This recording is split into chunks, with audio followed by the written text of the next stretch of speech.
Hey everyone, Wolf Lord Rho here. Before I begin today, a big thank you to WayUnMod for the virtual gift voucher. Thank you very much, my friend, I truly appreciate it.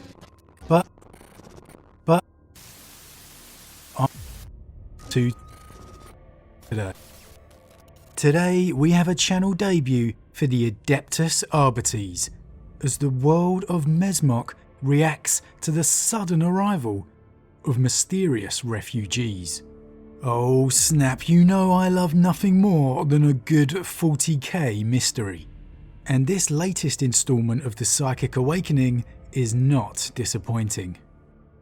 The events we are discussing today are from the short story Port in the Storm, and this is a free short story as part of the Pariah chapter of the Psychic Awakening campaign.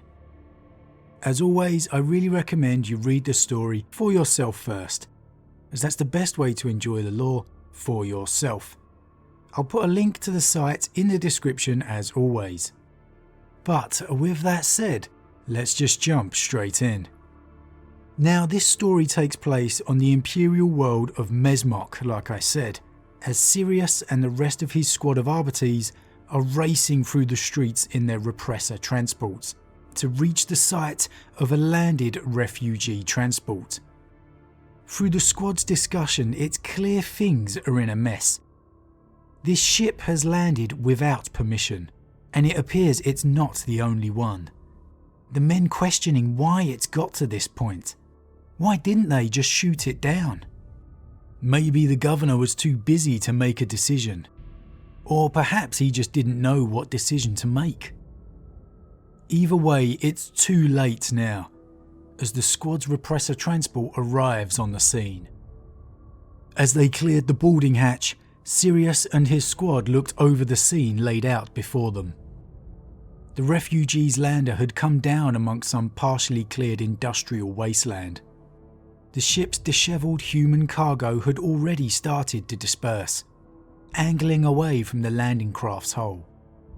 A second repressor skidded to a halt alongside them, disembarking from the vehicle in a matter of moments. The other squad leader approached, his movements swift and tight as he spoke. "That's a lot of people. We're going to have to manage this situation before it becomes completely uncontrollable." Sirius turned and looked back at their two teams, who had already started fanning out. Why bother sending the numbers you need when you can just throw the Arbites in, eh? That's the Emperor's own truth. The arbitrator clapped him on the arm. Apparently, some of the other teams have been encountering pretty serious cult activity on board some of these things. Keep your eyes open. Good to know, Sirius replied. The arbitrator grimacing as more and more people exited onto the open space. Many had to be supported by their peers, glassy-eyed and shell-shocked, as their fellows struggled to bear their weight. But, looking along their lines, Sirius could not see any visible signs of combat amongst them. He sniffed derisively in the hot jungle air. Thrown. Yet more of these lifeless husks. What do you think is wrong with them? Who knows, Lear responded. These refugee ships have been full of them. Come on, we have a job to do. These are the kind of stories I love. Just what has happened aboard these ships? Shell-shocked people, glassy-eyed in worlds of their own. Reports of cultist activity. Well, that would certainly explain things somewhat. It's very reminiscent of other stories we've seen, where people were trapped aboard ships with something amiss aboard. It reminds me of the time we covered the Black Dragons arriving to save a ship that had been taken by Drukhari. And perhaps it might help to explain why the governor hadn't shot them out of the sky. There certainly appears to be genuine refugees here. Where they've come from and what they've seen, however, we just don't know. But why didn't they wait for permission to land? Did they even communicate their arrival? Was it due to desperation in sheer blind panic? Or is something more sinister afoot? The next thing we know, the cry of weapon is going out. A shotgun's been fired. Sirius and his men react immediately, training their weapons over the crowd, scanning for any and every threat. But all he can see are panicked and scared faces. But then, the noise begins. The crowd begin to gather around the fallen man. A stub gun laying prone next to his corpse. Sounds of crying and screaming begin to sound. The hotbed of emotions thick amongst the air. Everything from anger to fear. And then, just as Sirius spots another possible threat within the crowd, everything erupts. And the refugees begin to throw anything they can get their hands on at the squad. Shrugging off the incoming debris, Sirius orders the man to the ground in the name of the Emperor. But as they locked eyes in the split second that seemed to last forever, Sirius knows what's coming next, as the man draws his hidden pistol. He never gets to use it, obliterated by Sirius's shotgun shot. But rather than bring order to the chaos, it erupts into madness. More and more missiles raining in on the men. A fist-sized rock cracking straight into one's helm.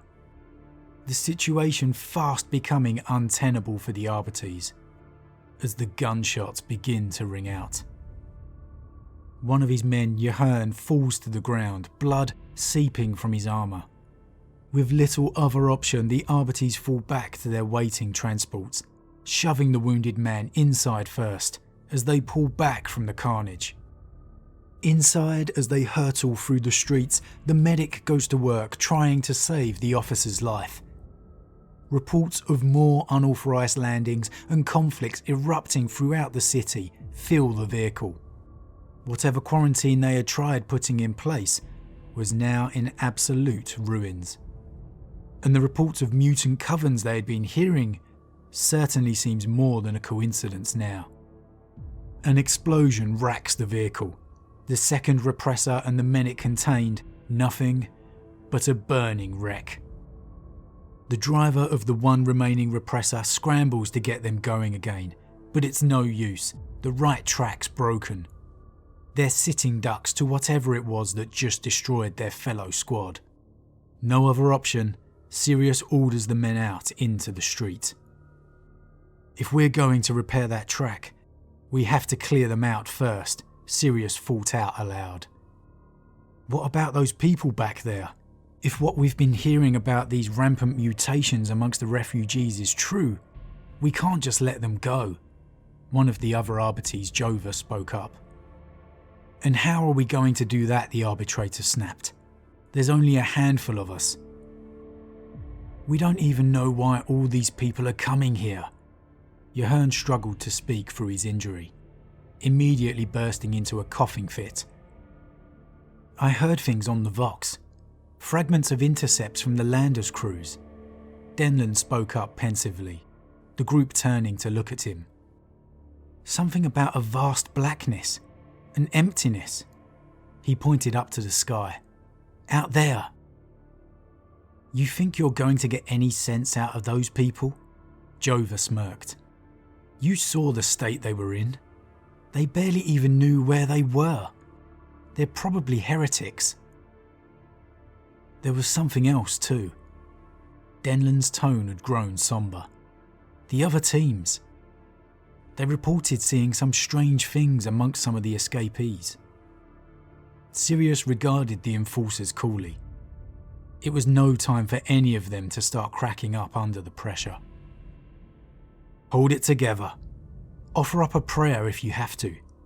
We're going to clear this building, fix our oppressor, and then find out what in the Emperor's name is going on. Oh man, you can feel the tension beginning to take effect here. The you-know-what has well and truly hit the fan, and now they're just trying to get out of this alive. As any moment in panic, minds are starting to race and wander. Sirius just trying to keep their minds focused. Keep them on the task at hand. You can just feel the tensions building up as the story goes on. Really enjoyable story. Who wants a cop drama when you can have an Adeptus Arbites series? Now that's what I'm talking about. The squad enter the hab block, clearing it as they've trained for 100 times over, eliminating any small resistance they come across as they continue to head up through the floors. By the time they reach the top, Denland's nerves are all but shot.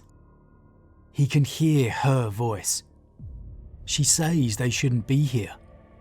The panic in his eyes clear. The rest of the squad becoming uneasy with his actions. The squad clear the rooms as they go, before reaching a large open room at the end of the corridor. And there, sitting in the middle of the room, is a young, rag-covered woman, cradling her knees to her chest. Checking the room for the all clear, Sirius lowers his weapon as one of the men approaches the woman, slinging his shotgun behind him. The girl looked up slowly, her wide eyes making contact with the man before taking in the rest of the group. Hesitantly, she stood up, and Sirius's teammate took another step forward. "Where's the missile launcher?" Denland's voice trembled. Sirius's patience was wearing thin with the man, and he cast a sidelong glance at him. "What?" "The missile launcher." The man's eyes were unnervingly bright, crazed almost. "The one that blew up Leah's whole team. We haven't found one." Denland's weapon was still trained on the girl, his arms visibly shaking. "And she is all that's left." "Pull yourself together," Sirius snarled. But when he returned his gaze to the woman, even he could sense that something had changed. And now his instincts were screaming of witchcraft. Did she look as small and weak as she had before? She watched him calmly as she moved the hair out of her face. Was there something else there, behind those eyes? The arbitrator had spent years learning to read people. Time and again he had found that listening to one's gut was the best way to stay alive. And yet things in that moment were rapidly starting to feel off to him. Those eyes. He tried to break away from them, but they bore into him. The weight of his shotgun seeming to grow with every passing moment. "She said not to come." Denland's voice sounded distant and muted. Sirius realised, with oddly detached surprise, that the girl was not blinking. Why wasn't she blinking? The man in front of him reached out to touch her, and a smile formed across the waif's face. The arbitrator tried to move, tried to call out a warning, but it felt like he was bound, his body chained, his mouth gagged. Denland cried out. The young woman's eyes blazed with a sudden witchlight. Everything exploded in bright green flame. Well, in true suspense style, I think we all saw that coming. I mean, these guys have clearly never played Left 4 Dead. You've got a crying, rag-clothed woman in an empty building, you just know it's a witch. But we're not done. Sirius awakens, his body racked in pain. The back wall of the building has been blown out completely, and all that remains of his men are burnt ash. Of the witch, there is no sign. Looking out across the city, the amount of refugee ships he sees is vast, and he knows there's no way they can contain them, and the sound of gunfire rises through the air. With nothing else he can do, Sirius offers up a prayer to the Emperor. As he opened his eyes and looked out at the destruction beyond, something told the arbitrator that his prayer would not go unanswered. Oh man, what does he see? What's coming in the name of the Emperor? Is it just a feeling, or is there something on the horizon that he can see? Man, this was a good read. Seriously guys, check it out if you can. The way it ramps up the tension is awesome. The question is, who are these refugees and where have they come from? It certainly appears to be more of a chaos invasion than refugees seeking asylum. Chaos has well and truly come to the world of Mesmok. But how much was it there before? I would absolutely love to see a continuation of this story. Sirius, the squad leader, left alone at the top of this building, wounded and broken, has got to make it back to the precinct alone. Man, what a story that would be. Book it, G-dubs, we want it. But no, it has to be said, the Psychic Awakening stories have every now and then really given us some great new characters and moments. This is definitely one that stands out to me. I love these ones that have the element of mystery to them, as we see characters completely taken aback and having to figure out the events transpiring around them, that invite us to try and figure it out for ourselves. The Tau receiving that eerie message from Shadowsun was another one that springs to mind, as the scream echoes out after they've stopped the message. Just great stuff, really, really great. The world of 40k just can't be matched. But as always guys, what did you think? What on earth is going on? And who is coming to save the day? As always, drop your thoughts in the comments below, I love to read them. A huge thank you to all my subscribers, your support really means a lot to me, it truly does. And if you're new, please consider subscribing to help the channel grow. And if you enjoyed this particular vid, then why not drop a like on it too. But with that said, I am off, and I'll see you all again real soon.